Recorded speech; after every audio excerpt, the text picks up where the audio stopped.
Paz e graça para você ligado nessa emissora. Começamos agora o seu programa de reflexão, entrevistas e debates de todas as noites. Hoje com uma entrevista para lá de especial. Nós vamos conversar com o maior arqueólogo brasileiro evangélico, Dr. Rodrigo Silva, que enche de orgulho a nação cristã brasileira e a comunidade científica internacional que crê nas Escrituras. Principalmente porque Dr. Rodrigo Silva é um cientista que escava a terra em busca da verdade e tem descoberto como a Bíblia tem sido verdadeira nas suas afirmações milenares. Ele trouxe vários artefatos, vários objetos, vai contar um monte de histórias e vai mostrar para nós que já passamos por dúvidas a respeito dos relatos bíblicos que a arqueologia científica tem confirmado e jamais desmentiu as Escrituras sagradas. Está no ar o Vejam Só.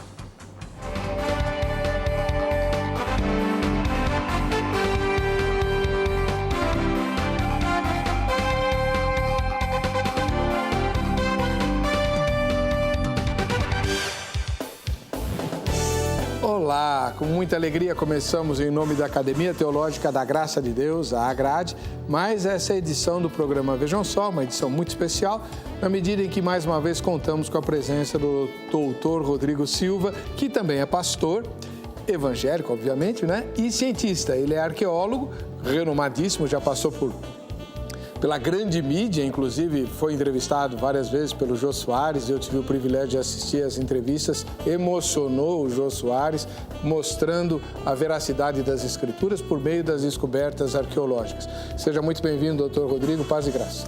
Paz e graça, é um prazer estar aqui com os irmãos, mais uma vez no Vejam Só, é a terceira oportunidade que eu tenho de estar aqui, que realmente o Espírito de Deus possa conduzir esse bate-papo acerca da Bíblia Sagrada. A terceira fora o seu professor de arqueologia que veio de Israel. Sim, Joseph Garfinkel, que teve o privilégio de estar aqui. Inclusive, se me permite, nós vamos ter esse ano o segundo Congresso Internacional de Arqueologia Bíblica na Unasp. E alguns arqueólogos de Israel estarão vindo, inclusive, se for o caso, alguns deles poderiam até vir aqui também dar uma entrevista, como o Garfinkel veio aquela vez. Está marcado, está mais do que marcado. Doutor Rodrigo Silva, o senhor é pastor. Qual é a sua igreja? Eu sou da Igreja Adventista do Sétimo Dia. Só que atualmente eu estou como professor na Unasp, que é a Universidade Adventista em Engenheiro Coelho, São Paulo. Atualmente já há 20 anos que eu estou ali, né? Mas sempre viajando, pregando a palavra de Deus no Brasil e no exterior também. Onde fica a Unasp? Engenheiro Coelho, a 60 quilômetros de Campinas. É uma universidade que temos ali, são 3 campos, ou 3 campi, um em São Paulo, capital, outro em Hortolândia e o campus de Engenheiro Coelho, onde nós temos ali a Faculdade de Teologia, Jornalismo, vários, e o Museu de Arqueologia Bíblica, o único da América Latina, que até algumas peças que eu trouxe aqui são do acervo do museu. Desde já agradecemos à Igreja Adventista do Sétimo Dia por ter cedido, né, e o museu que ela comporta, por ter cedido esse acervo que vai ser... A gente já deu uma olhadinha aqui, tem coisas maravilhosas. Vai ser difícil não se emocionar, né? Quando o senhor mostrar e contar algumas coisas aqui. Queria dizer ao senhor que é um privilégio recebê-lo. O senhor é motivo de orgulho para a comunidade evangélica brasileira. E também para a comunidade científica brasileira, na medida em que o seu nome sempre brilha, né, nos meios científicos, dada a sua honestidade e, particularmente, sou um grande admirador da sua humildade. Amém. Glória Deus a Deus. Continue usando e honrando o irmão. Amém. Glória a Deus. O Zeca preparou uma matéria que apresenta a conversa que vamos ter hoje com o Dr. Rodrigo Silva. Vejam só. A ciência e a Bíblia caminhando juntas. Para muitos, isso é uma utopia. De ambos os lados, vemos apenas ataques e uma querendo eliminar a outra, refutando suas ideias e princípios. Mas e se eu falar que elas podem se completar? Isso mesmo, uma completar a outra. Quem sabe até confirmar. Imagina só, a ciência confirmando tudo aquilo que a Bíblia relata. Parece que temos uma área que tem ajudado muito nessa questão. Com muitas descobertas históricas, a arqueologia tem ajudado e muito a comprovar as histórias bíblicas, tirando muitas situações do rótulo do mito e colocando então um carimbo científico. Ou seja, aquilo que muitos achavam como apenas um mito ou um relato judaico, agora vira uma verdade científica, comprovada pelas descobertas da arqueologia. Não que a Bíblia necessite de qualquer tipo de confirmação ou verificação, pois acreditamos em tudo pela fé. Mas, com certeza, para aqueles que duvidam, fica sempre um gostinho amargo ao saber que o relato bíblico é real e a própria ciência consegue comprovar tudo. Na verdade, tudo é modo de dizer, pois afinal de contas, muitas questões ainda ficam abertas. Só para citar um exemplo, temos a questão do dilúvio, que ainda gera muito debate. Para conversarmos sobre um assunto tão interessante, recebemos hoje em nossos estúdios Rodrigo Silva, teólogo pós-graduado em filosofia, mestre em teologia histórica e especialista em arqueologia pela Universidade Hebraica de Jerusalém. Doutor em arqueologia clássica pela Universidade de São Paulo, a USP. Atualmente, Rodrigo é professor do Centro Universitário Adventista de São Paulo. Vamos aproveitar nosso convidado e tirar muitas dúvidas. Por isso, vamos direto para a nossa entrevista. Fique ligado, a edição do Vejam Só de hoje está apenas começando. Bom, doutor Rodrigo Silva, sem mais delongas, né? O telespectador e a telespectadora estão doidos para saber o seguinte. A arqueologia, de fato, confirma que a Bíblia é exata? Ela já descobriu alguma coisa em que a Bíblia errou? Não, até hoje não. Aliás, deixe-me até refinar bastante essa frase. Por uma questão teológica, eu não posso dizer que a arqueologia confirma a Bíblia. E alguns podem se surpreender com isso.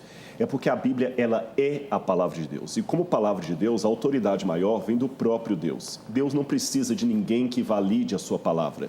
Ele tem a autoridade máxima. Além disso, eu não posso, pela pá da arqueologia, comprovar que Jesus ressuscitou dentre os mortos, que ele realmente era o Filho de Deus. Isso são elementos que demandam fé. Mas eu posso sim, através da arqueologia, confirmar a exatidão da história que a Bíblia apresenta. Se essa história é exata, a teologia que se assenta sobre essa história também o será. Porque a Bíblia, diferente do Bhagavad Gita dos hindus, ou mesmo de outros livros religiosos que tem, ela tem que ter uma fundamentação histórica. Porque se ela não for histórica, a teologia que ela apresenta também será fantasiosa. Então, aí que entra o papel da arqueologia, confirmando essa história. E, em segundo lugar, que vamos dar alguns exemplos aqui hoje, ela também me ajuda a entender o contexto de muitas passagens bíblicas que, na nossa cultura, ficam, às vezes, sem muita explicação, porque foram escritas numa outra cultura, num outro contexto. Isso é verdade. Uma vez um convidado aqui, aliás, ele já está com o senhor, o professor Davi, ele falou assim, a gente não pode esquecer que a Bíblia é um livro oriental, né? Então, há vários elementos que precisam ser levados em conta na hora de entender as Sagradas Escrituras. Mas o senhor tem quantos anos de fé? Na verdade, eu me converti em 1984, 25 de fevereiro de 1984. Agora tem que fazer a conta aí, né? O senhor sabe a data certinho? Sim, 25 de fevereiro de 1984. Como é que foi essa conversão? Foi uma situação muito interessante. Eu era religioso, mas seguia a Igreja Católica. E quero dizer aos telespectadores católicos que isso aqui não é uma campanha anticatólica que eu estou usando. Eu amava Deus na Igreja Católica, eu tinha minha sinceridade de fé ali. Mas um dia eu conheci, através dos adventistas, algumas questões da Bíblia que não estavam muito de acordo com o que eu ouvia na Igreja Católica. Então, a partir disso, eu comecei a estudar. Tive alguns problemas familiares, porque os familiares não aceitaram, na época, que eu tivesse mudado, embora eu era o único que ia à Igreja Católica da minha casa. E desde essa Interessante, eles não iam à igreja, mas não queriam que o senhor saísse. Só eu. Mas eu quero até aproveitar esse episódio para dizer que eu tenho um carinho muito grande pelo que muitos na Igreja Católica fizeram por mim. Inclusive, o padre, na época, o pároco, eu me inspirei a ser um teólogo baseado nele. Eu mudei de posição religiosa com relação a algumas coisas da Igreja Católica que hoje, à luz da Bíblia, eu não acredito mais. Porém, eu jamais posso dizer que todos da Igreja Católica estão perdidos, que só eu que estou certo na minha religião. Não. O céu que eu acredito, o céu dos adventistas, é um céu que cabe o católico, o presbiteriano, o batista, o metodista, o assembleano, enfim, aquele que é sincero a Deus na sua convicção religiosa. Eu não acredito num céu exclusivista. E haverá muitos adventistas que não estarão lá e muitos católicos que estarão. Aliás, John Newton dizia que nós vamos ter 3 surpresas ao chegar no céu. A primeira surpresa é pessoas que eu tinha certeza que eu encontraria lá, de repente eu não vou encontrá-las. A segunda surpresa, pessoas que eu nunca pensava, pessoas que eu não pensava encontrar, eu vou encontrar. A segunda, pessoas que eu tinha certeza que eu ia encontrar, talvez eu não vá encontrar. E a terceira surpresa é que eu mesmo esteja lá pela graça de Cristo. Né? Quem que fala isso? John Newton. É o Paraíso Perdido. Paraíso Exatamente. Perdido. Tá certo. Muito bom. Doutor Rodrigo, o senhor teve dúvidas a respeito da exatidão das Escrituras na sua jornada de fé? Sim, claro. Já passei por essas dúvidas. Aliás, deixe-me dizer que nós estamos mais próximos de Deus quando nós fazemos perguntas do que quando nós fazemos afirmações demais. O próprio Cristo, que é o nosso exemplo máximo, ele terminou o ministério dele na cruz expressando uma dúvida: Deus meu, por que me desamparaste? E ainda há coisas que eu não entendo, mas eu já tenho uma legitimidade tanto de fé quanto também de ciência para dizer que esse livro é o livro de Deus, essa história aconteceu. E aquelas partes que talvez eu não tenha explicação são similares a de outros campos do conhecimento em que as pessoas também não têm todas as respostas. O físico não sabe tudo a respeito da física, nem por isso ele duvida da ciência que ele admite. Aliás, é uma dúvida que eu tenho. Quando eu era criança, a física não tinha definido ainda se a luz era composta de matéria, né? Se os fótons são matéria ou se eles são radiação. Já definiram isso? Eu não sei. Eu sei que quanto mais eles definem, mais... Não só na física, em qualquer área, na química, o próprio átomo, que pensavam que era matéria... Pois é. Inclusive, o átomo já foi dividido, né? E inúmeras partículas. Sim, a física quântica está aí, deixando de pernas para o ar toda a física de Newton e de Einstein. Então, tem muitos mistérios nas outras áreas, porque não haverá nossa área. Porém, quero deixar bem claro, já temos o suficiente para saber que não se trata de um livro mitológico. Essa história aconteceu. Pois é, a gente vai falar muito sobre isso. Deixa eu mostrar o livro do Dr. Rodrigo Silva. Na 2? Mostra na 1? Essa aqui? Aliás, na 3, né? Escavando a Verdade. Por que o senhor escreveu esse livro, doutor? Esse livro foi uma maneira de colocar em linguagem popular um pouco dos achados arqueológicos que acontecem no Oriente Médio até hoje. E a Casa Publicadora Brasileira, então, nos convidou para escrever esse livro aí. Eu não sei se alguém tiver interesse, eu posso até deixar depois no final um telefone. Claro. Né? De como adquirir e tal, mas o mais importante é que Deus é tão real que quase dá para tocá-lo. É isso que eu descobri nas minhas pesquisas. Aliás, deixa eu mostrar o livro de novo. Se você quer esse livro autografado com uma dedicatória do autor para você, é só entrar na minha página do Facebook, curtir, compartilhar com 3 pessoas. O que mais, pastora? Tem que compartilhar com 3 pessoas. Curtir e compartilhar com 3 pessoas na minha página do Facebook. Amanhã já vai estar lá amanhã, né? E você vai concorrer ao sorteio de um exemplar desse autografado com dedicatória do Dr. Rodrigo Silva, tá bom? Tá fácil. Beleza. Vamos ver a nossa enquete? Tem uma enquete que nós postamos no Facebook do programa, vejam só, né? E, aliás, ao final do programa a gente vai ver o resultado parcial dessa enquete. Vamos publicar? Você duvida de alguma informação histórica dada pela Bíblia? Veja bem, não é uma informação teológica, mas uma informação histórica, não é uma informação espiritual, vamos chamar assim, né? Alguma informação histórica dada pela Bíblia, você duvida? Sim ou não? Essa é a pesquisa que a gente está fazendo. Seja sincera, tá? Seja honesto. Por exemplo, Dr. Rodrigo Silva, a historinha do Éden não é meio conto de carochinha? Existiu mesmo um lugar chamado Éden, com 4 rios que desapareceram? À primeira vista, realmente parece uma coisa estranha, sensacional, como os contos dos irmãos Grimm ou as lendas de La Fontaine, as fábulas de La Fontaine.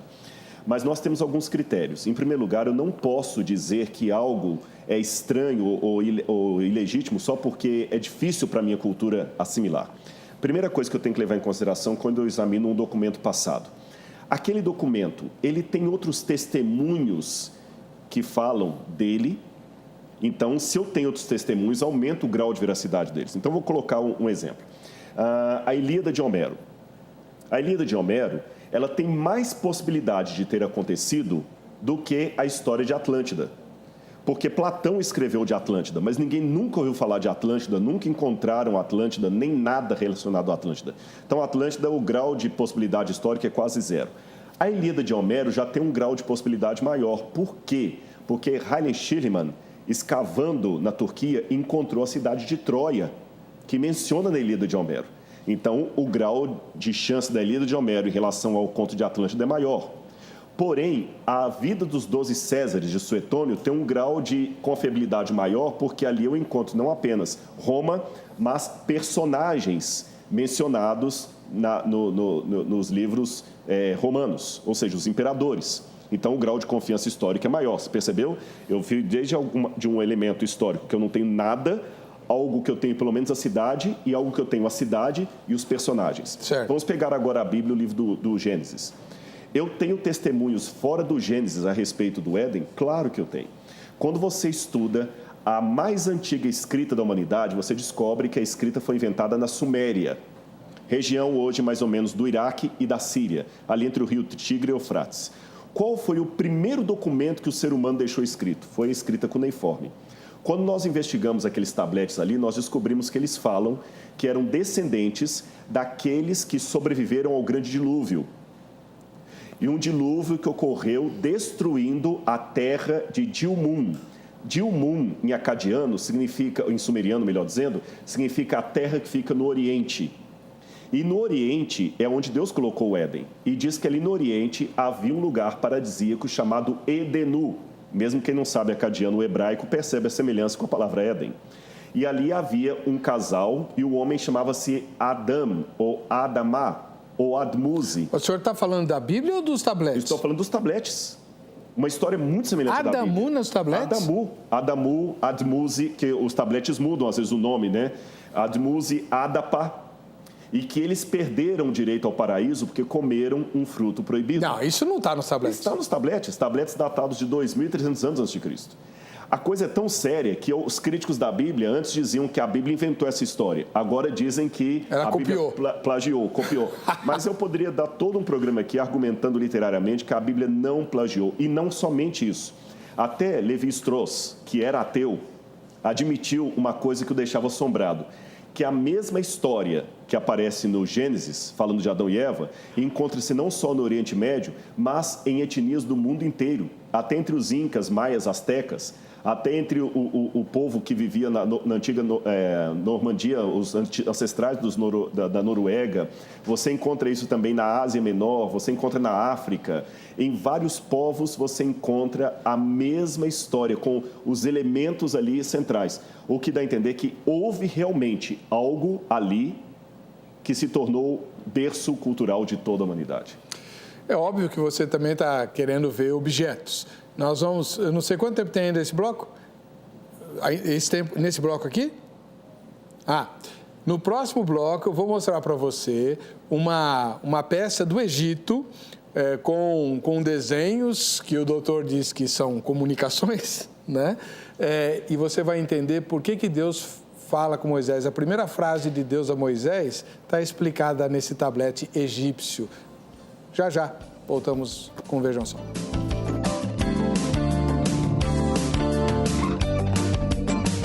Estamos voltando com o programa Vejam Só. Hoje, em função da entrevista com o Dr. Rodrigo Silva, não teremos o quadro Vejam Só, quem assiste ao Vejam Só. Fica para amanhã. Dr. Rodrigo Silva, queria que o senhor mostrasse para nós a primeira peça que o senhor trouxe lá do museu, né, de arqueologia bíblica, e que me surpreendeu bastante. Qual foi a primeira fala de Deus a Moisés? Quando Moisés ouviu pela primeira vez a voz de Deus, ele falou o quê? Isso chama bastante atenção e eu quero até dizer o que nós vamos fazer aqui agora. Nós vamos mostrar como é que as peças acabam ajudando a comentar a Bíblia. A arqueologia também tem, para aqueles que são teólogos, um papel hermenêutico. Ela também ajuda na exegese. Então, por exemplo, os irmãos sabem, nós temos aqui o livro de Êxodo, que fala quando Moisés chega diante de Deus na sarça ardente. Você pode ler na sua Bíblia em Êxodo, capítulo 3. Moisés estava ali pastoreando o local E no verso 4 diz: E vendo Moisés que virara para lá a ver a sarça ardente, bradou Deus a ele do meio da sarça e disse: Moisés, Moisés. Ele disse: Estou aqui. E disse: Não te chegues para cá. Tira as sandálias dos teus pés, porque o lugar em que tu estás é terra santa. Tá certo? Tira as sandálias dos teus pés. Interessante que não é uma doutrina.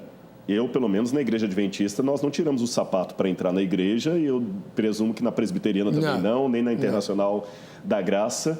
Eu não conheço nenhuma doutrina bíblica mandando tirar. Mas por que aqui, especificamente, Deus mandou Moisés tirar as sandálias dos seus pés? Por uma questão cultural. Qual era a nacionalidade de Moisés? Ele era egípcio. Egípcio, estava se preparando para ser um faraó. Eu quero mostrar aqui para vocês, essa aqui é uma réplica da pedra de Narmer. Isso aqui era uma paleta, provavelmente para cosméticos, como eu disse, é uma réplica. E aqui você tem o faraó Narmer destruindo um inimigo, que aparece logo aqui embaixo, tá vendo? Logo abaixo da mão dele aqui o inimigo. E Narmer, se a câmera pegar um pouquinho aqui em cima, você vai ver o deus Horus. Ele está diante de uma divindade. Horus é um pássaro? É um pássaro, é um falcão. É o filho de Osíris. Agora eu quero chamar a atenção para um outro detalhe aqui. Atrás você tem um escravo de Narmer levando nas mãos as sandálias do rei.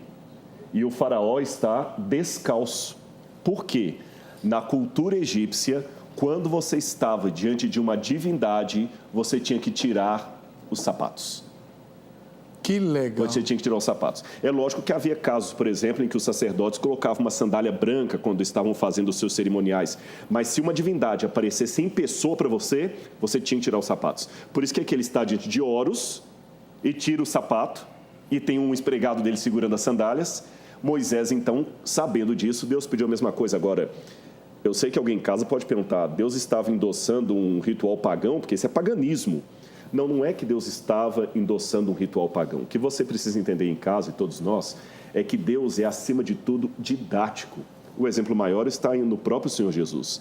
Ele contava as coisas através de parábolas, comparações. Jesus era um professor e ele, seguindo o modelo de Deus Pai, queria ser didático. Por isso que Deus falou com Moisés numa linguagem que Moisés pudesse entender. A Bíblia, pastor, não endossa tudo o que ela descreve. Há coisas que a Bíblia está apenas descrevendo. E Deus fala numa linguagem que o povo pode entender. A Bíblia é Deus falando com sotaque humano. Às vezes nós, teólogos, que complicamos a mensagem, Deus a simplifica para a pessoa entender. Então, se Deus não pedisse Moisés para tirar os sapatos, talvez ele não perceberia que era uma divindade que estava ali. Muito legal isso.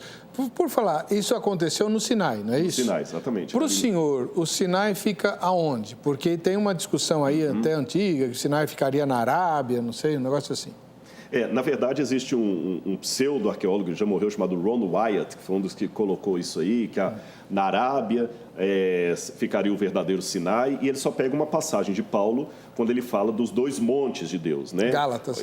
Gálatas, ele fala de Agar, né? E ele fala também de Sara, ele fala Agar, o Sinai que está na Arábia. Só que é uma comparação que Paulo está fazendo. Temos que levar em consideração que a Arábia, na época, era um outro território diferente. Não há nenhuma vertente bíblica para dizermos que o Sinai fica do lado de lá. E todos os achados arqueológicos, eu já aproveito para prevenir você que está em casa, porque há muitas pessoas que falam, mas encontraram as rodas dos carros de Faraó e que o pessoal atravessou ali pelo Golfo de Áqaba, né? Tudo isso é mito. Eu estive em todos esses lugares, inclusive a Universidade Andrews, que é a Universidade Adventista Americana, que tem arqueologia também. Nós fomos a esse lugar, houve mergulhos no local lá, não existem rodas de faraós ali embaixo. O lugar mais provável da travessia foi onde hoje está o canal de Suez, do lado de cá. E o lugar mais provável do Monte Sinai seria o monte tradicional, onde as pessoas vão, Jebel Mussá. É o lugar mais provável que nós temos. Não vou falar que é uma certeza de 99%, mas o lugar mais provável é o Jebel Mussá, que é o tradicional Sinai de hoje, e não do lado da Arábia Saudita. E foi encontrado alguma coisa arqueológica nessa região? Nós temos encontrados ali, aliás, é um lugar que eu fotografei, nós temos algumas inscrições paleo-hebraicas muito interessantes encontradas ali na região, né, que demonstram que um povo de origem semita passou por ali. Agora, evidentemente, que era um povo nômade, não deixou nem construção para os arqueólogos encontrarem. não deixaram restos assim, era um acampamento que levantavam e iam embora, né? Mas toda a descrição geográfica bíblica dá no lado da península do Sinai hoje. Eu me lembro que quando eu fazia história na USP, tinha um professor que não era cristão, muito pelo contrário, e ele dava a história antiga oriental. E uma vez eu perguntei para ele, mas não tem nenhuma evidência da passagem dos hebreus pelo Egito? E ele, com muita má vontade, falou numa estela, e eu não lembro mais Ele falou, tem um documento, uma estela, não sei o quê. Na verdade, ele deve estar falando da estela de Merneptah ou Meremptah. Isso. Essa estela de Merneptah ou Meremptah, ela tem o nome Ishra, que em egípcio seria Israel, e tem o denominativo de povo, e ela mostra que Israel já era um povo organizado na época de Meremptah. Então, isso já é uma confirmação, que não era um bando de nômades, mas ela não fala da passagem do Mar Vermelho. Da passagem propriamente do Mar Vermelho, nós não temos nenhuma comprovação arqueológica até hoje. E qual seria, na sua opinião, qual teria sido o faraó do Êxodo? Na minha opinião, foi Tutmoses III, não foi Ramsés II. As pessoas pensam em Ramsés II porque a Bíblia fala, em Êxodo, capítulo 1, que os hebreus edificaram casas a Faraó. E Pitom e Ramsés. Só que eu não acredito que ali seja o Ramsés do Êxodo. Eu vou explicar o porquê. O Ramsés, ele veio por volta de 1270 a.C. E se você pegar a cronologia do Êxodo, conforme a Bíblia coloca, ela teria que estar 200 anos antes de Ramsés. Sim, mas o que eu faço com aquela passagem? É uma atualização do texto, porque se eu for em Gênesis capítulo 49, lá também diz que José do Egito deixou seu pai e seus irmãos na terra de Ramsés, na época de José do Egito. Então não podia ser. Então não podia ser. Claro. Para mim, uma atualização. É a atualização de quem escreveu. De quem escreveu, por exemplo, já que o pastor fez história, lembra que na história a gente costuma dizer que em 1500 Pedro Álvares Cabral descobriu o Brasil, mas não existia Brasil em 1500. Existia uma terra que muito tempo depois veio se chamar Brasil. Terra de Santa Cruz. Exatamente. Então os hebreus edificaram uma terra que depois foi a mesma de Ramsés. Mas para mim o faraó do Êxodo foi Tutmoses III. Aliás, vou dar só 2 evidências aqui de Tutmoses. 3, bem rápido. Primeiro, Tutmoses. Moses é nascido do deus Tot. O nome Moses é um nome egípcio que significa nascido de. Qual o nome do nosso herói? Moisés. E todos que estavam preparando para ser faraó tinha Moses, nascido do deus tal. Tutmoses, Rapimoses. Moisés é o único que não tem o nome de uma divindade, porque ele entendeu que o Deus verdadeiro era o Deus de Israel, então é só Moses, nascido de, mas não traz o nome do Deus. Tirado das águas do Nilo, porque talvez o nome dele fosse uma referência ao rio Nilo. Quem sabe fosse Rapimose, e ele tirou o Rapi. Segunda evidência de Tutmoses III. A múmia dele que está no lugar lá foi encontrada por Victor Loret em 1853. Essa múmia não é do Tutmoses III, porque ele morreu com 60 anos e a múmia que está lá é de um rapaz de 20 e poucos anos. Por alguma razão, alguém foi sepultado no lugar dele.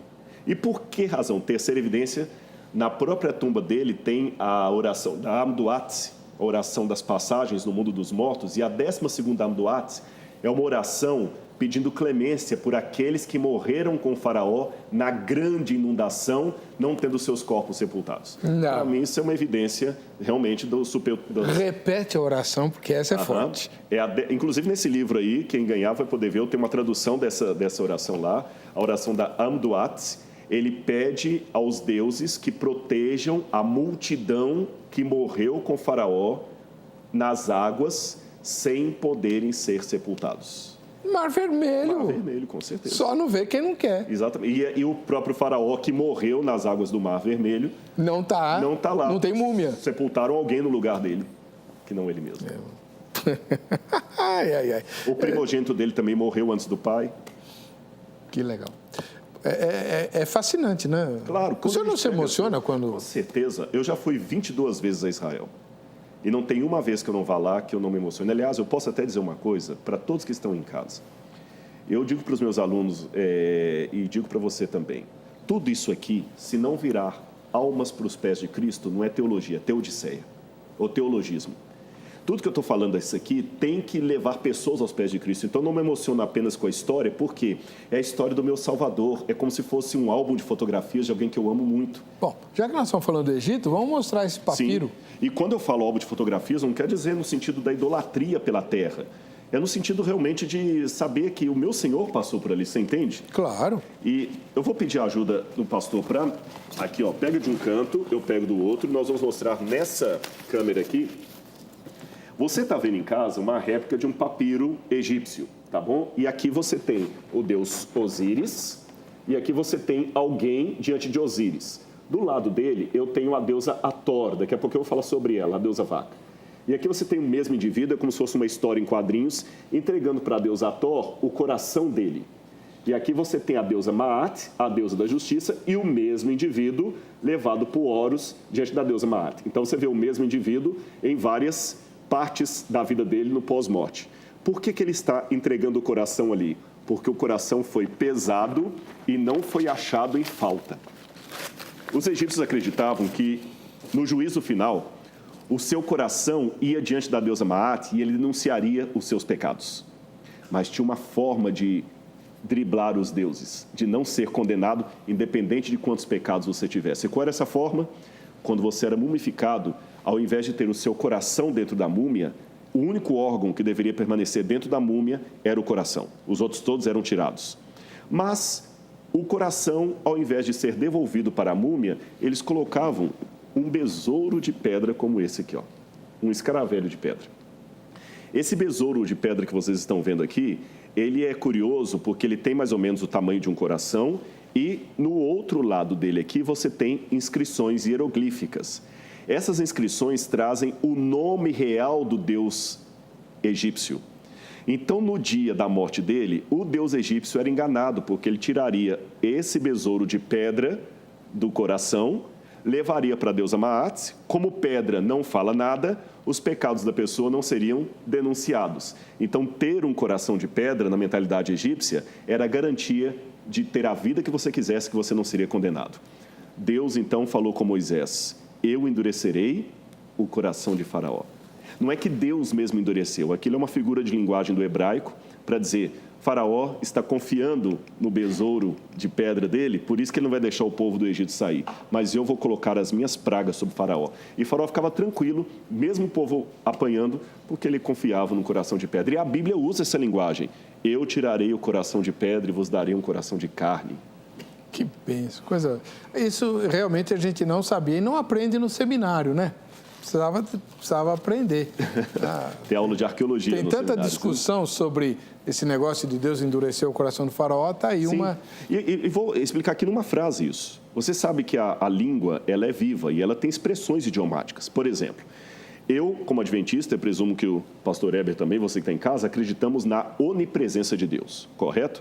Mesmo assim, eu falo: pastor, vai com Deus. É verdade. Quando eu falo vai com Deus, literalmente parece que eu estou negando a onipresença dele, parece que Deus não está lá, eu vou com ele, venha com ele. É apenas uma figura de linguagem. Assim também no hebraico, eles tinham figura de linguagem. Então, por exemplo, no hebraico, sabe como é que você desiste de uma pessoa? Aqui em português eu digo assim: olha, eu não vou falar mais nada, você está insistindo em tomar gelado, mesmo gripado? Tome gelado, eu não vou falar mais nada. Em hebraico eu diria assim: eu te farei tomar gelado. É a mesma coisa. Não é, não. Não, eu digo assim, o sentido é o mesmo para eles. Ah, é? Em português, eu diria: eu não vou falar mais nada. Vai lá e toma gelado. Se eu estivesse falando em hebraico bíblico, eu diria: eu te farei tomar água. Mas, de novo, é uma figura de linguagem. Eu te farei tomar água não é que eu estou te obrigando a tomar água. Eu apenas estou me deixando levar pela sua teimosia, estou respeitando a sua teimosia. Assim como quando eu digo vá com Deus, também não estou negando a onipresença dele. É apenas uma figura de linguagem que a Bíblia também tem. Deixa eu perguntar uma coisa para o senhor. Existem algumas hipóteses de que o Mar Morto nasceu com a destruição de Sodoma e Gomorra. O senhor acha isso plausível? No mínimo de possibilidade, sim. Que o lugar de Sodoma e Gomorra era na região onde está o Mar Morto, sim. Só que já investigaram debaixo do Mar Morto, não encontraram nenhum resto de civilização ali. Você tem a Bab Edrá, que fica no lado da Jordânia, que é um sítio que, para mim, pode ser uma das cidades ali da Península do Liçã que foi destruída. Por quê? Bab Edrá, ela está completamente em cinzas, e o que chama atenção é que o fogo, a marca do queimado, é de cima para baixo. E todos nós sabemos, tivemos recentemente essa tragédia do edifício que pegou fogo em São Paulo, o fogo sempre sobe, ele nunca desce. A única situação do fogo descer é se for uma erupção vulcânica, como está tendo no Havaí, que o fogo vem de cima. E Babedrá você tem marcas do fogo descendo. Mas eu não posso afirmar ser ali. Agora, que a região do Mar Morto era provavelmente a região onde ficava Sodoma e Gomorra, sim. Que ali tem muito enxofre e é uma região praticamente amaldiçoada hoje, sim. Eu acredito que foi em algum canto ali, mas não necessariamente embaixo das águas do Mar Morto. Bem, Sodoma e Gomorra se notabilizaram na Bíblia pela sua maldade e pela impiedade, etc. E a Bíblia registra o nome de algumas divindades. Eu sei que o senhor trouxe imagens de Baal e da sua possível esposa. Né? Bom, podemos mostrar? O senhor está mais perto aqui. Tá. A outra ali. Vamos começar com a esposa primeiro. Tá bom. Ladies first.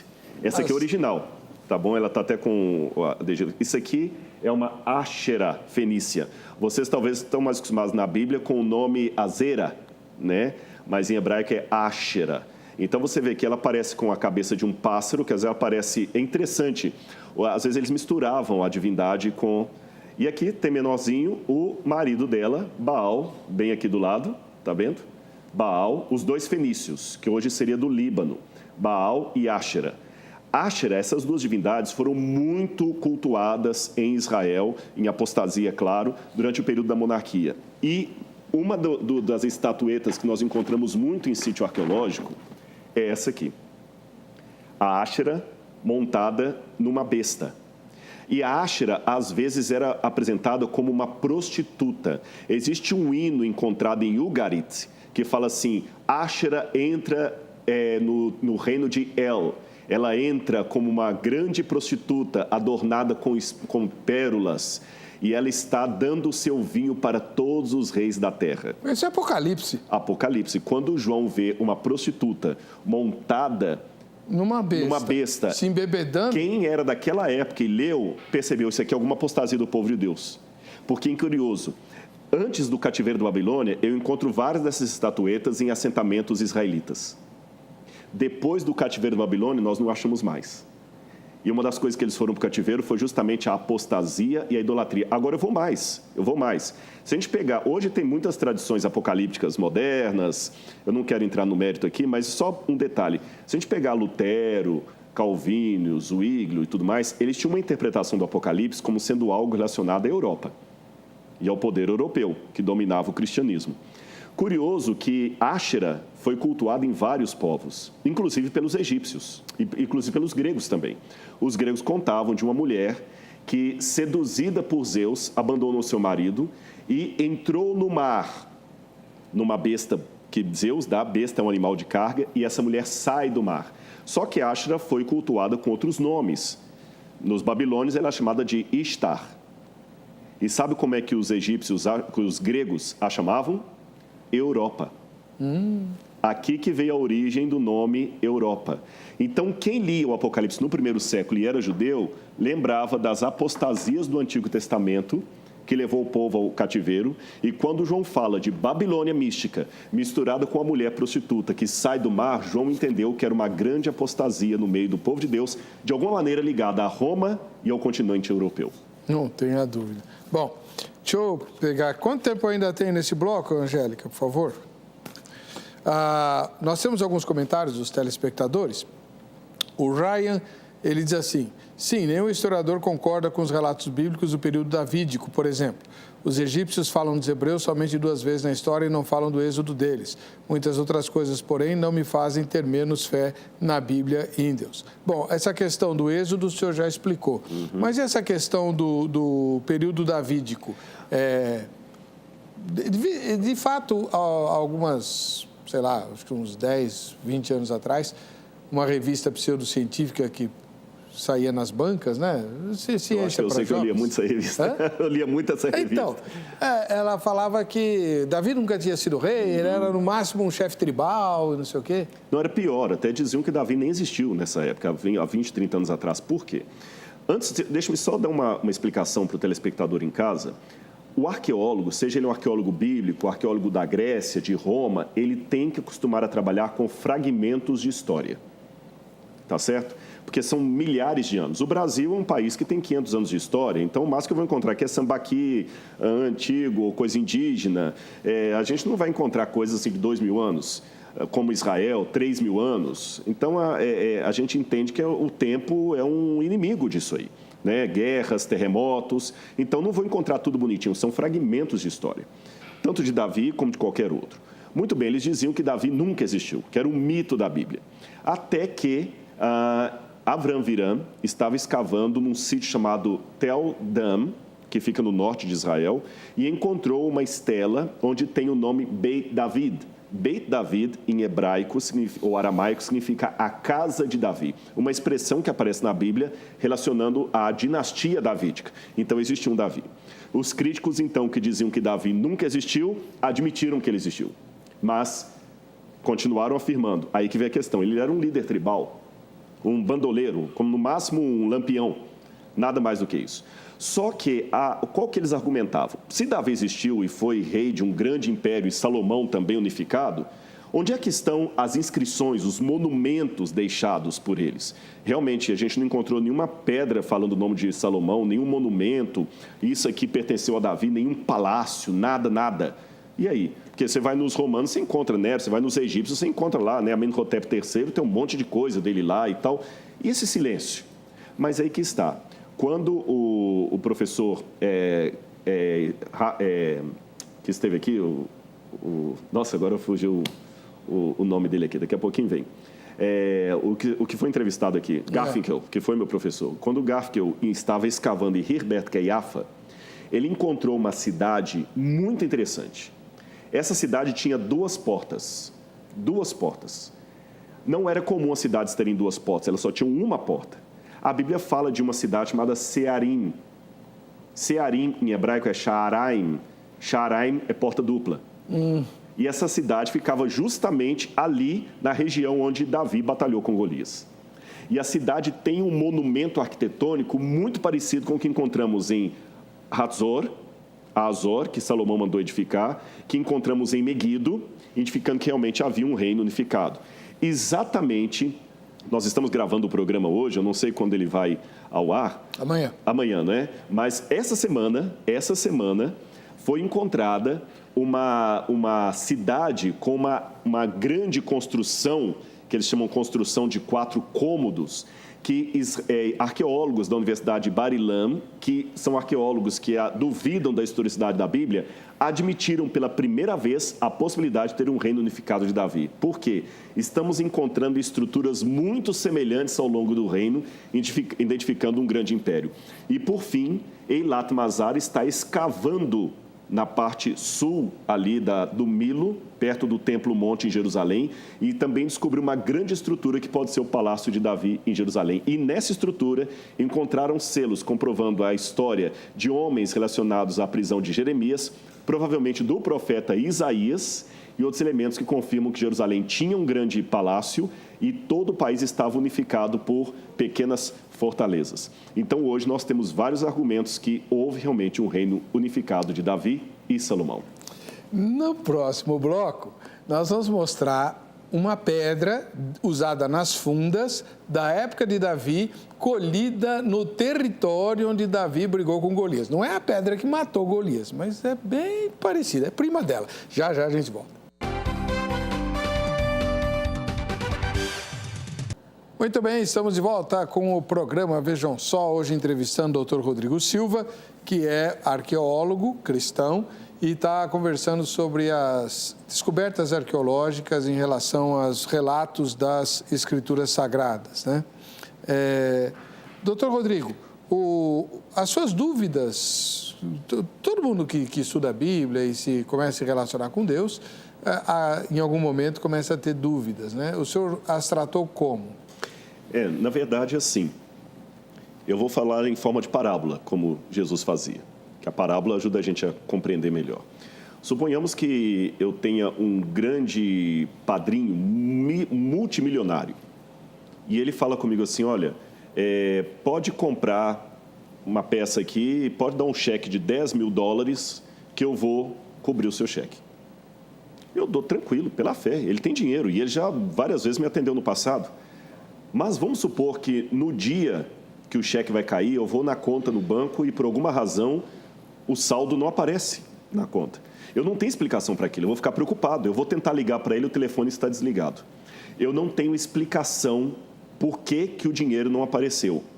Mas eu não vou pensar que ele me abandonou, eu não vou pensar que ele me traiu, eu vou pensar que existiu alguma coisa que o impediu de fazer o depósito e que eu ainda não sei qual é, mas não necessariamente que ele me traiu. E por que eu sei que ele não me traiu? Primeiro, porque eu sei que ele tem dinheiro. Segundo, porque várias vezes no passado ele me respondeu positivamente. Com Deus e a Bíblia é a mesma coisa. Eu não tenho um artefato arqueológico que comprove cada versículo que está na Bíblia. Eu também não tenho uma explicação histórica para cada elemento que aparece ali. Por exemplo, do ponto de vista arqueológico, aquela multidão saindo do Egito, alguns pensam em 2 milhões e atravessando ali, é complicado. É o ponto que eu falei do dinheiro que não apareceu na conta. Por que Cristo não voltou ainda? É uma grande angústia de alma que eu tenho. Mas eu sei que ele não me traiu. Eu sei que existe alguma explicação que eu apenas ainda não a tenho no presente momento. Então, com essa comparação que eu fiz do dinheiro no banco, isso aí dá para entender. Não é uma questão de acreditar no aventureiro. Deus tem lastro. Mas o que não dá para entender, doutor, e agora acho que vai ficar mais fácil de verificar como é difícil ser idólatra, né? Porque, de fato, o Antigo Testamento inteirinho, Deus lida com Israel, lida com o seu povo por causa da idolatria. Uhum. E quando a gente olha os ídolos, o senhor trouxe 2, um pior que o outro, um mais feio que o outro. Uhum. O que podia ter de tão atraente em Baal? Vamos mostrar Baal de novo? Pega aí, doutor. Pequenininho aqui, olha. Isso ajuda a entender também. Lembra quando a filha de Labão rouba os ídolos do lar e esconde embaixo dela e tal, no camelo, bababá? Então, eram mais ou menos desse tamanho, né? Sim, inclusive, algumas antigas eu não trouxe hoje. Nós temos lá no museu terafins. Que o senhor não mostrou. Ah, não cheguei a mostrar? Perdão. Eu pensei que tinha dado close, então vamos aqui. O pessoal de casa vai ver de novo aqui o Baal. Esse é o Baal. Pelo tamanho da minha mão, vocês veem que é pequeno, mas havia alguns maiores, né? Uhum. Esse aqui é feito de cobre, tá bem? Ele era um deus da fertilidade. Da fertilidade. Né? Por isso que ele tem os genitais destacados. Destacados, como a Áshera também tem. É que essa original, está com os braços quebrados, mas algumas às vezes são abertas e algumas têm os seios aqui também, bem claros. Nós temos outros modelos lá no Diana dos Efésios era mais ou menos assim também, né? Exatamente, que tem a Diana caçadora, e tem a Diana com vários peitos. 1000 seios. Exatamente, vários seios ali, que é a deusa mãe, né, as que cuidam. Alguns até pensam que a Diana pode ser também uma evolução do culto de Áshera, que foi passando para outros ali, que ela era adorada em vários lugares. E a Grécia era um mosaico de culturas. Como eu falei, mais à frente ela vai virar a Europa. Sim. É a mesma divindade. Mas voltando à questão da idolatria, realmente eram coisas feias. Mas se nós olharmos hoje também, nós temos algumas coisas modernas também. Eu não preciso ir longe. Talvez daqui a 2000 anos, eu espero que não chegue que Cristo volte antes disso, mas daqui a 2000 anos os arqueólogos podem olhar também para o aparelho celular e falar assim, as pessoas morriam e matavam por causa disso. Mas não é? Né? Você pode olhar hoje o celular, as pessoas não conversam mais, é o tempo todo naquilo ali. Se o celular fosse Bíblia, nós teríamos o maior revivamento religioso do mundo, que a pessoa vai para a escola sabatina, ou no caso de vocês, escola dominical, ele não volta para pegar a Bíblia, vai sem Bíblia mesmo, mas se for o celular, ele volta para pegar. Então, quer dizer, né? Então, é meio complicado isso aí. Verdade. Do tempo de Jesus, o senhor tem alguma coisa? Do templo de Cristo, nós temos uma réplica aqui, que eu trouxe até para mostrar, só que antes anunciou a questão da pedra de funda. Pedra. Não vamos esquecer.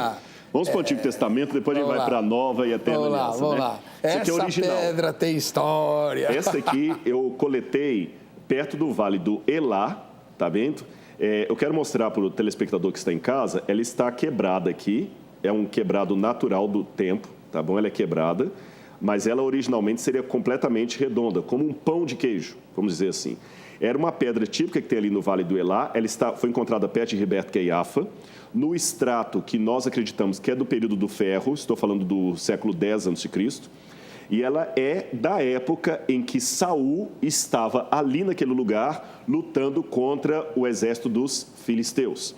Então, essa pedra original aqui, embora evidentemente eu não posso falar que Davi matou Golias, mas ela fez parte do confronto entre israelitas e filisteus, um de um lado, outro de outro. Ela fez parte daquele confronto armado ali. Eles pegavam e colocavam numa tiradeira e rodavam e mandavam. É pesada essa pedra, né? Aliás, até uma pergunta boa para o telespectador em casa. A Bíblia fala que Davi coletou 5 pedrinhas do rio. Que não são tão pedrinhas. Que não são tão pedrinhas. A primeira coisa que chama atenção é que o rio que passa por ali, não sei se o pastor já teve a oportunidade de ir lá, ele não é um rio, ele é um rio sazonal. Tem época do ano que ele tem a corredeira d'água e tem outras épocas do ano em que ele fica morto. Você só vê o contorno dele. Mas por que Davi pegou 5 pedrinhas se era só um gigante? A Bíblia revela que Golias tinha 4 irmãos. 4 irmãos. Ele foi então, previdente. 5 Golias. Na verdade, ele não pegou uma porque ele falou assim, se eu errar, tem uma segunda. Não. Ele pegou 5 porque ele queria matar os 5. Davi era um homem de fé. Ele não pegou 5 assim para melhor de 5, não. Ele pegou 5 porque ele queria matar Golias e os outros gigantes, irmãos de Golias, que a Bíblia menciona. Que foram derrotados, porque quando Golias cai, o exército de Israel cobra ânimo, né? Exatamente. E se enche de moral e de coragem e parte para cima. E os filisteus ao contrário. Exatamente. Agora sim, nós podemos ir ao Novo Testamento. Sim. Eu tenho 2 lâmpadas aqui, se pegar essa, por gentileza. Eu quero explicar para o telespectador em casa uma pergunta que as pessoas fazem, mas e a datação? Como é que você sabe disso? Há vários métodos de datação. Eu vou falar apenas de um aqui que a gente chama de seriação. Você que está em casa consegue perceber claramente a diferença entre essa lâmpada e a que está do lado de cá. Perfeito? É bem diferente, ó, bem distinto. Lamparina. Essa lâmpada é uma lamparina. Ela tem um formato navicular. Tá vendo? Parece um barquinho mesmo. Essa aqui já é mais redonda. Primeira curiosidade de ambas. Elas ainda têm a marca do queimado aqui, olha. Está vendo a marca do queimado? Essa que está aqui é uma típica lâmpada herodiana, ou seja, da época de Herodes o Grande. Essa aqui já é uma lâmpada bizantina, já é do período da Idade Média. Então, é mais ou menos como marca de carro. Quem entende bastante de automóvel, ele vai pegar um carro e só no olho ele fala o seguinte, esse aqui é um Passat 77, esse aqui é um Corcel 72. Ele sabe por causa do modelo. Então, como arqueólogo, quando a gente encontra em campo muitas lamparinas ou moedas ou cerâmica de determinado estilo, eu sei, olha, as pessoas que viveram nesse período aqui usavam essa cerâmica. Então, eu posso dizer que aquele ali era do período tal. Vamos supor que eu encontro um lugar cheio de carros, só Passat 77, Corcel 75, e não encontro nenhum carro dos anos 80 para cá. Já sabe que é. Eu sei que aquele período ali é o período dos anos 70 e não do período dos anos 80. Grosso modo... Mas não, segura um pouquinho. Porque assim, a mais antiga do período de Herodes é a lamparina da época de Jesus. E quando Jesus conta a parábola das 10 virgens, eram lâmpadas como esta. Então, acabou o azeite que ficava dentro delas. Exatamente. Em ambas o processo é o mesmo. Você coloca o azeite nessa abertura aqui, e aqui na frente você coloca o pavio que acende. Falando em azeite, eu me lembro de 2 passagens, uma do Novo Testamento, uma que esclarece o Novo Testamento. A primeira, Jesus falou o seguinte, não se acende uma candeia para colocá-la debaixo do velador, debaixo do alqueire, mas no velador em que alumia todos que estão na casa. Assim também brilha a vossa luz, para que os homens vejam as suas boas obras. Quando a gente vai a Israel, no Mar da Galileia, você tem no topo da montanha assim, uma cidade chamada Itzfat. E há um documento antigo que fala que as pessoas daqui do Mar da Galileia se assombravam quando lá do alto de Itzfat as pessoas acendiam as lamparinas. Aí Jesus fala o seguinte, não se pode esconder uma cidade edificada sobre um monte, assim brilhe também a vossa luz. E mais um detalhe, eu vou pedir de novo para mostrar a lâmpada aqui, porque eu quero chamar a atenção do telespectador para uma coisa. O azeite que eles colocavam aqui dentro era feito de oliva, da azeitona. Então, você ter o azeite de oliva, que era muito importante, porque se você não tivesse uma lamparina dessa à noite, você estava no escuro total, não havia energia elétrica. Então, a falta do azeite, a parábola das 10 virgens, era algo muito sério. Então, eles exprimiam a oliveira, tiravam o azeite para comida, porque o pão todo dia era feito com azeite. O azeite era algo essencial para a comida diária. O azeite era essencial para alimentar as lamparinas. Se você se machucasse e fosse colocar remédio, era no azeite que eles manipulavam o medicamento. Lembra a parábola do bom samaritano que pensou-lhe azeite nos ferimentos? era também o azeite que colocava perfume. E quando você ia, por exemplo, comer com uma pessoa numa festa, você perfumava a cabeça dela com azeite. Unges minha cabeça com óleo, meu cálice transborda, Salmo 23. O azeite, finalmente, era importante também para a unção do enfermo, a unção do rei.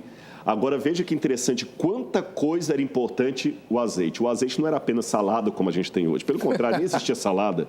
O azeite era para comida, para o medicamento, para a lâmpada, para o sabão, que era feito de azeite, para o dia a dia. Era essencial.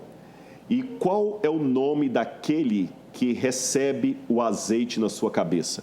O judeu falava Mashiach, que os gregos traduziram por Christos, ou ungido, aquele que recebe o azeite do Espírito Santo na sua plenitude. Então, o nome Cristo envolve muito mais. Quando o judeu ouvia o ungido de Deus, o Christos, ele lembrava de tudo na vida dele.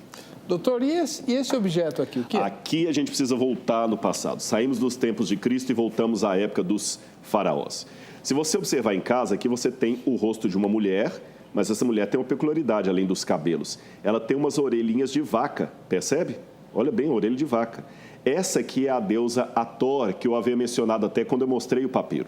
A deusa Hathor era a deusa egípcia da fertilidade e também a deusa que ajudava a amamentar os filhos. Ela cuidava das parteiras, eram devotas da deusa Hathor. Havia ao longo do Nilo 7 altares em homenagem a essa deusa Hathor, a deusa vaca, porque ela era a representação da fartura de comida no Egito. Inclusive, no livro dos mortos, há 7 vacas magras, simbolizando a fraqueza da comida no Egito, e 7 vacas gordas, representando o período de fartura do Egito. Isso lembra o quê? O sonho de Faraó. De Faraó. Para José. Para José. E, novamente, eu chamo a sua atenção para a didática de Deus. Deus usou para Faraó, até a gente estava conversando sobre isso, o senhor perguntou, então é por isso que Deus mostrou 7 vacas para Faraó. Não 7 coelhos. E não 7 coelhos, 7 gatos, 7 cachorros. Porque quando o Faraó, diferente do sonho de Nabucodonosor, não era só uma questão de ver o sonho e esquecer. Quando José do Egito deu a interpretação, o Faraó ligou, é mesmo, é a Hathor. Então Deus não endossa o paganismo, eu quero deixar isso bem claro aqui. Mas se a linguagem que a pessoa conhece é a linguagem pagã, Deus vai usar essa linguagem para atingir a pessoa. E lembrando que nas 10 pragas, Deus humilhou 10 divindades egípcias. Então, claro, se tem alguma dúvida, derive daqui. Doutor, eu tenho pouquíssimo tempo. O que é essa plaquinha? Bom, termino com ela então. Quando a gente falou de Searim ou Shaaraim, eu falei de Hirbert Keiafa, que seria um possível fortaleza da época de Davi. E eles encontraram uma placa semelhante a essa aqui é uma réplica, onde você tem inscrições paleo-hebraicas aqui, evidenciando que o hebraico já existia como língua escrita no século X a.C. Então, houve um grande desenvolvimento, desde isso aqui até chegar ao hebraico que nós estudamos no seminário e a Bíblia Sagrada. Em outras palavras, o estudo da Palavra de Deus é um estudo muito sério. Você que está em casa, que está numa faculdade, que tem um professor ateu, eu respeito o ateísmo dele, o ceticismo, mas saiba que a Bíblia também tem um fundamento histórico, arqueológico, científico, e você não tem por que, na universidade ou em qualquer lugar, ter vergonha da sua fé. Porque existe muita lógica em crer. Como eu disse no início desse programa, eu creio tanto em Deus que às vezes até quase dá para tocá-lo. Amém. Conversamos com o doutor Rodrigo Silva, pastor da Igreja Adventista do Sétimo Dia, arqueólogo de primeiro time e que, mais uma vez, abriu espaço na sua agenda para estar conosco. Quem quiser entrar em contato com ele, o contato está publicado no facebook.com/programa Vejam Só. Eu só esqueci de dar o telefone do livro, se alguém quiser. O livro. Qual que é o Você telefone? pode discar no 19 3858 9036. 19 3858 9036. Casa Edições, eles vão providenciar e fazem o livro chegar até a sua casa. Qual que é o resultado da enquete até agora, Ângelo? Você duvida de alguma afirmação histórica dada pela Bíblia? Só 9% disseram que sim, 91% disseram que não, e até agora tivemos 877 votos. Muito bem. Bom, tem mais alguma coisa? Infelizmente o tempo acabou. Muito obrigado. Quem quiser ganhar o livro autografado do Dr. Rodrigo Silva, não esqueça de curtir a minha página no Facebook, a minha, tá bom? como é que é? Curtir, compartilhar com 3 pessoas e fazer mais não sei o quê. As instruções estarão no meu Facebook. Deus abençoe. Até a próxima.